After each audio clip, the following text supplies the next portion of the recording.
Top quality और consistent performance के लिए सिर्फ सिल्वर पंप, नाम याद रखना। સુરત અને તાપી જિલ્લાના પશુપાલકો માટે સુમુલ ડેરીની મોટી જાહેરાત। પશુપાલકો માટે કિલો ફેટે દૂધના ભાવમાં વધારો કરાયો। ગાય અને ભેંસના દૂધમાં કિલો ફેટે ₹20નો વધારો। ભેંસના દૂધનો ભાવ કિલો ફેટે ₹850 થી વધીને ₹870 થયો। ગાયના દૂધનો ભાવ કિલો ફેટે ₹810 થી વધીને ₹830 થયો। બંને જિલ્લાના 2,50,000 પશુપાલકોને કુલ ₹70 કરોડથી વધુનો થશે લાભ।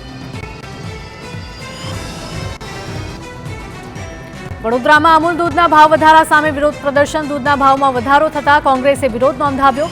બરોડા ડેરીની બહાર કોંગ્રેસના કાર્યકરોએ વિરોધ નોંધાવ્યો। ભાવ વધારો પરત ખેંચવા કોંગ્રેસની માંગ, તો બેનર અને સૂત્રોચ્ચાર સાથે વિરોધ પ્રદર્શન કર્યું।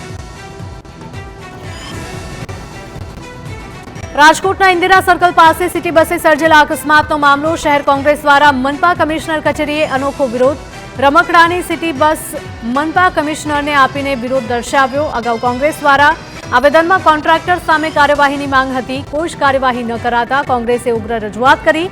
વિજિલન્સની ટીમ અને કોંગ્રેસના અગ્રણીઓ વચ્ચે ઝપાઝપી થઈ।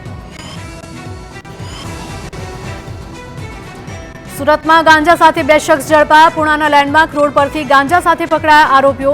40,000ની કિંમતનો 4 કિલો ગાંજો અને મોબાઈલ જપ્ત કરવામાં આવ્યા। આરોપીઓ ગાંજો ક્યાંથી લાવ્યા અને કોને આપવાનો હતો તે દિશામાં પોલીસે તપાસ હાથ ધરી।